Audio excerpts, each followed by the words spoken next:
You want to talk about Celine for an hour? Yeah, let's do that. I could fucking go on and on about her. I love her. Yeah, she had a comeback at Jesus the Christ. Olympics.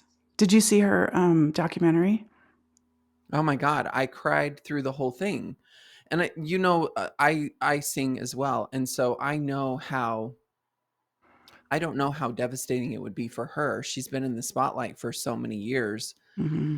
just being her. And me and her share a birthday, by the way, not the same Oh. year, but Mm-hmm. she's a March 30th birthday. So having the spotlight on her for so many years and then going through this terrible disease. Mm-hmm.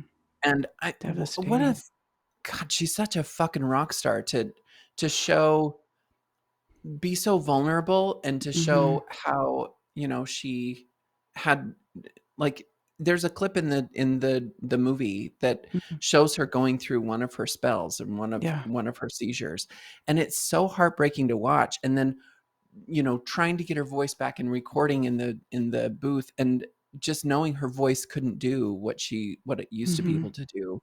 I Mm-hmm. just I just I was distraught for days because Celine Dion's been one of my Mm-hmm. favorite people ever since I was younger. So Yeah.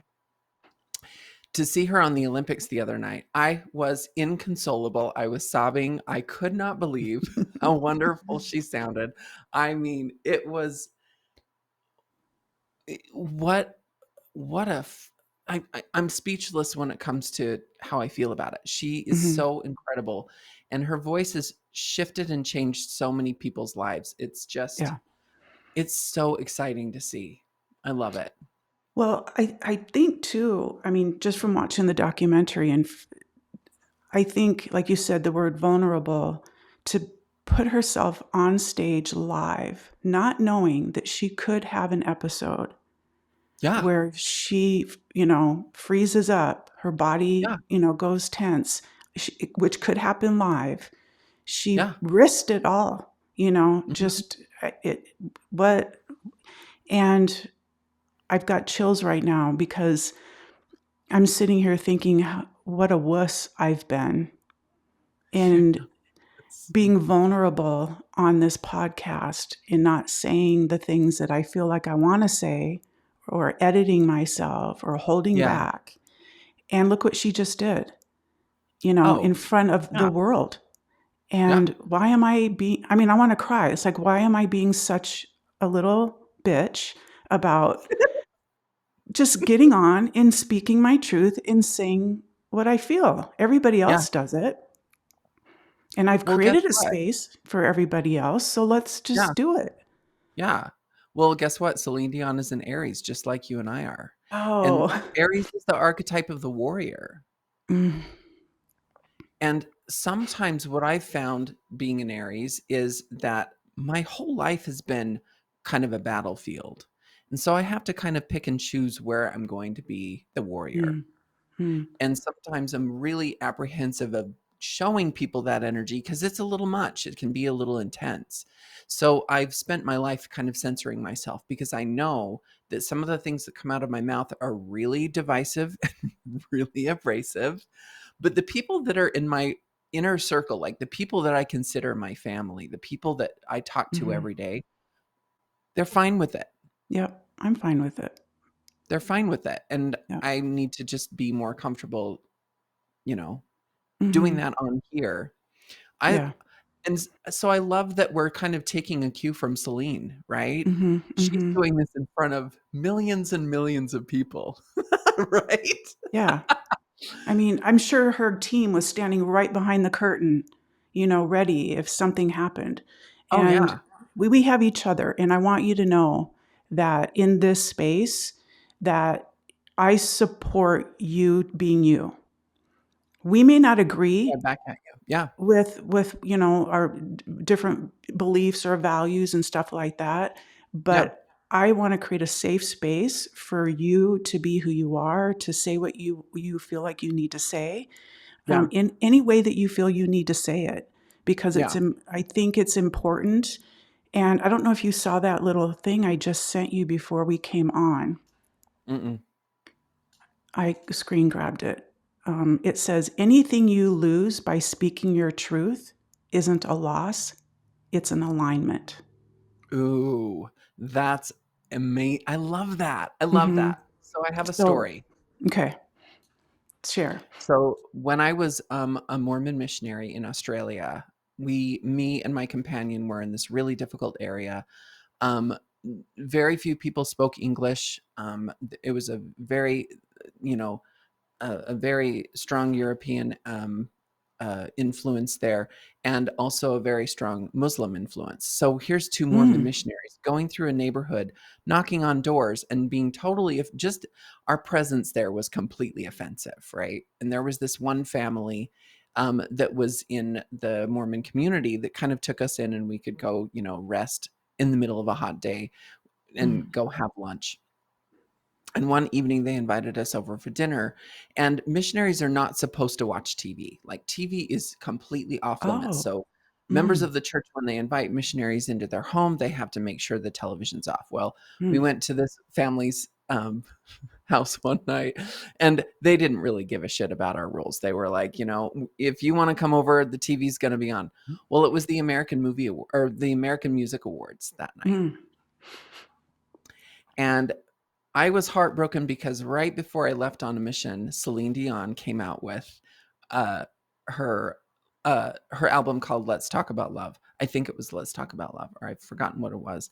And she was one of the performers that night, and I didn't know that she was going to be performing. And we were all sitting there at dinner, and of course, I hear Celine come onto the stage and start to sing all by myself, and I Mm. launched out of my chair, got close to the screen, and turned up the television. And there were about 12 people in this Polynesian family, and it was a huge table. And I didn't give a fuck. I got out of my seat. I told everyone, quiet. And I turned up the television, and we watched Celine Dion sing all by myself while I wept. And this Oh. Polynesian family had no fucking idea what to do with me. And after she left the stage, everyone just erupted in thunderous laughter because they didn't know what to do with me. And here I was in this Crazy. environment, Mm-hmm. knowing that if I showed my love and affection for Celine Dion, not only would they think, oh my God, this guy is gay as fuck, Mm-hmm. Mm-hmm. but what the hell was that all about? Yeah. So Wow. I need to kind of channel some of that little 20-year-old Mormon missionary Yeah. self that I didn't give a fuck. I loved Celine Dion, and she did one of the most amazing performances of her career that night. And I didn't fucking miss it because of the church. So that was good. Mm. Wow. That's a cool story. Yeah, I don't have a story like that to share, I don't think. Well, I'm pretty sure Celine Dion's probably not one of your favorite artists. She's yeah, not that I don't think I would ever go pay to see her, but she's Right. definitely captures you. She's just captivating and powerful. I love her voice. I love her songs, Yeah. especially from the 80s and 90s. Yeah. I kind of lost track, after that, but I'm not much of a music person. I Yeah, you're don't, not. I rarely, once in a while, I'll get in a mood and then I'll wish I had tons of speakers in my office here because I just want to crank up Spotify, turn on some old Yeah. 80s rock or 70s rock Oh, or that's the some of my best. other bands and listen to them. But I rarely listen to music in the car. It's That's usually okay. That is the thing that blows my freaking mind. You drive in complete silence, and I'm yeah. like, "Oh my God." I To me, driving is one of the biggest drudgeries of human life, driving in a car. So if I can't have Lady Gaga pumping into my ears, no, then I don't no wonder wanna you're go going zoom, anywhere. zoom, zoom. Yeah, get out of my way. I have years ago, places to go. years ago, I can't remember how old my son was. He was probably 18, 19. We decided to drive to Wyoming for him to get fireworks Mhm. because in Wyoming you get the big stuff. Yeah. And I remember late when we got home, I saw him post something like on one of his socials, like, Jesus Christ, going with my mom an hour and a half, no music in the car. We sat in complete silence Okay, for an no, I hour and a can't. half. I can't. I can't. Yeah. And Yeah. have you noticed that when because luckily, I mean, not luckily for me, Tina gets motion sickness, so she's usually the driver. So Mm. if she's driving me around somewhere, I'm just like, "Ba, ba, ba, ba, ba, ba, ba, ba, ba, ba, ba, ba, ba, ba." So you're probably going, "Will you just shut the fuck up so that I can focus on the road?" Jesus Christ. No, I like the talking. I don't mind the talking. Okay, Um, good. but yeah, I what cracks me up is my husband often, because I drive everywhere, is Yeah. he's sitting on his phone and he'll be looking at his phone and then he gets done doing what he does and then he looks up and decides that I'm not driving right or watch out for this. And it's like, you've been fine for the last 20 minutes. Why, when you look up, is everything going bad? Just look at your fucking phone and play your game. Yeah, Let just me look at your drive. phone. Oh, yeah. Yeah. I usually drive everywhere with me and Tosh too. And Toshi is kind of funny because so when you look at the astrology chart, you can look at your third house to see what your style of driving is and how you Oh, drive. My way of driving is very Piscean, but I have Mars, the planet of war, in my third house. So this is why I'm kind of impatient when it comes to driving and what I want to be doing while I'm driving. And but I'm Piscean is very defensive. It doesn't want to rattle anyone's chains. So I'm a very defensive driver. My hands are at 10 and 2. I drive the speed limit. I'm when people are aggressive and mean on the road, I give them space and I let them go. Well, Toshi's Virgo energy, and Virgo wants to educate people on why they're doing everything the wrong way. So he'll, if someone's trying to cut him off, he'll speed up so they can't cut him off because he feels like they need to learn. And when I'm freaking out about someone, I just like to scream expletives that I think are just going to rattle their soul. But all they can see is a bright red gay man screaming out the window, and they can't even hear what I'm saying, right? I With know. Toshi, he's like, honk, honk, speed up. And I'm just like, okay, Mm, I'm not going to do that yeah. because we just have completely different ways of driving. Like Mhm. your third house is Taurus. Yeah, I was just looking that up. Taurus is, it's it's solid, man. No one's gonna mess with you on the road. I'm guessing that people don't mess with you on the road because Taurus is solid. It's kind of like the ox energy.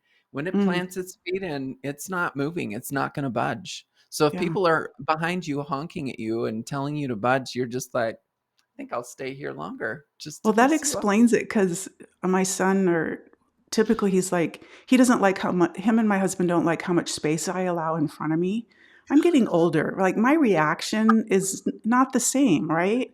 So I want to give myself space to slam on the brakes if I have to. And they're worried about the people behind me. And I'm like, I don't give a fuck who's behind me and what they're doing. Uh-uh. That's not my problem. My problem is Yeah. what's in front of me. So that's funny.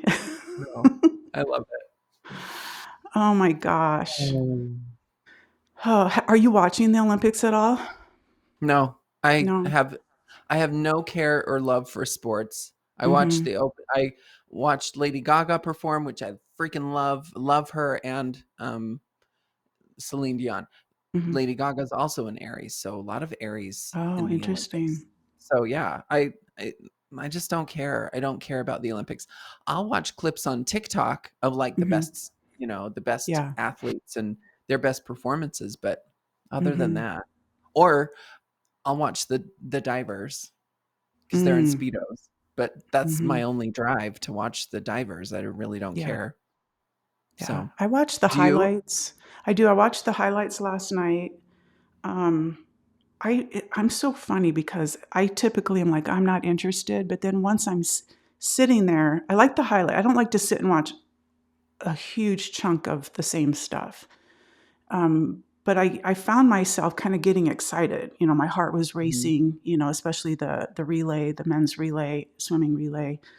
Yeah. But there's certain things I'm not interested in, but I love watching the new. I'm really surprised at the new stuff, and even like Snoop Dogg is a huge part of the Olympics, and Is it's he? really fun.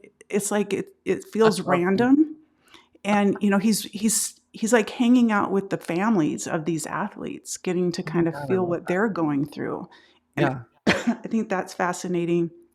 But breakdancing is a sport this year. Oh, You know, cool. I didn't know yeah, that. yeah, surfing is down in Tahiti, and Colin Jost from Saturday Night Live is kind of emceeing that. So Cool. they've really kind of brought in kind of this fresh vibe about it, which I'm appreciating. And I'm kind of bummed that I missed the opening ceremonies of because it looked like they were coming in on boats down a river. Each team was Yeah. on a boat. It was so Yeah. cool, so Yeah. creative. Yeah, I Yeah, but think we'll it's have cool. that Olympics here in 10 years. I know.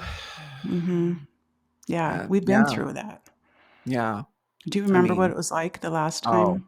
I remember it was not my favorite time living in Salt Lake City because I lived downtown during Mm-hmm. that whole thing, and I probably lived about a 5-minute drive from the salon that I was working at, and it Mm-hmm. took me 30 minutes every single day just to commute every morning to get I believe anywhere. it. It was crazy. The highlights of that were going out in Salt Lake City, just downtown. It Mm-hmm. felt like we lived in a big city because there were Mm-hmm. thousands of people on the street. Yeah. The annoying part was random drunk people walking through the streets and causing problems. That was really, really stupid. I hated Mm-hmm. that part. But yeah, it was kind of an interesting time.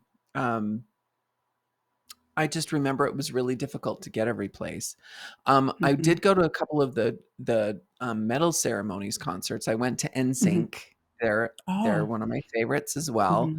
And this woman was behind me with about well, no, she was in front of us, and we were kind of in the nosebleed section. And they came out onto the stage, and I was like, "I love you, Justin Timberlake." And this woman like turned around and she gave me dagger eyes and she goes, "There are children in front of you." And I said, "Yeah, kids, do you love Justin Timberlake?" And they said, "We love Justin Are Timberlake you too." serious? She said that to you? Oh, fuck yeah. Yeah.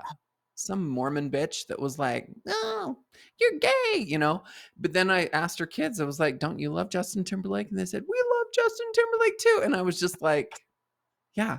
So just Mm-hmm. watch the fucking concert.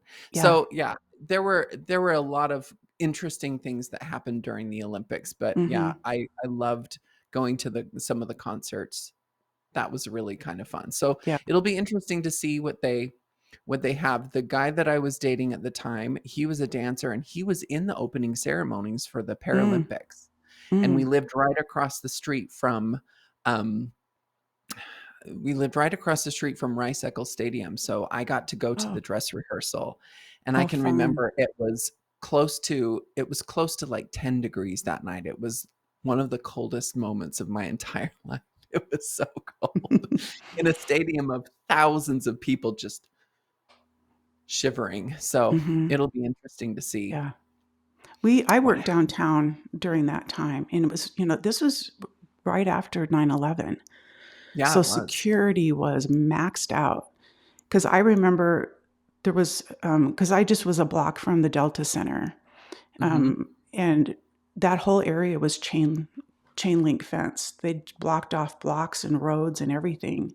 And Yeah. in order for me to pass, I'd have to go up to a gate, and there was National Guard armed, and then they'd Yeah. check under your car. You know, they'd put a mirror under your car, make sure you didn't have any bombs or anything. So every day to go to work, you know, it was that kind of experience. But I think the thing I loved about it, because I just wasn't, you know, even though you're not like into the Olympics, but it's Mhm. there because you're kind of living in it, Yeah, yeah. is the amount of volunteers that showed Oh, yeah. up. I mean, to see them, they all proudly wore their jackets and their Yeah. hats and everything. I Yeah. couldn't believe how these communities where these Olympics are, how committed and passionate people are, because that's a hard job, to monitor people, usher people in the right direction, and be there for people. There was, Yeah. I would like to look up how many volunteers there are. It's Oh, it's there's in the thousands. thousands. Yeah, Oh, yeah. it's mind Thousands. I had a blowing. bunch of friends volunteer, and they had a Mm, blast. I had a couple of friends, they volunteered as drivers for some of the athletes, so they'd have to wake up at, like, 3:30 in the morning and make it up to the Olympic Village and mm, shuttle the people all over town, to get to their wow. event. So it was really kind of interesting. I'm I'm I'm curious to see what kind of changes they make to Salt Lake City to Mhm, accommodate, because they've done it before, and Salt Lake City really fell short in a lot of areas because of, mhm. lack of preparation. So we'll see if they make more, More preparations for this changes. go around. Yeah, Yeah. yeah. I mean, The that one biggest thing that change was I-15.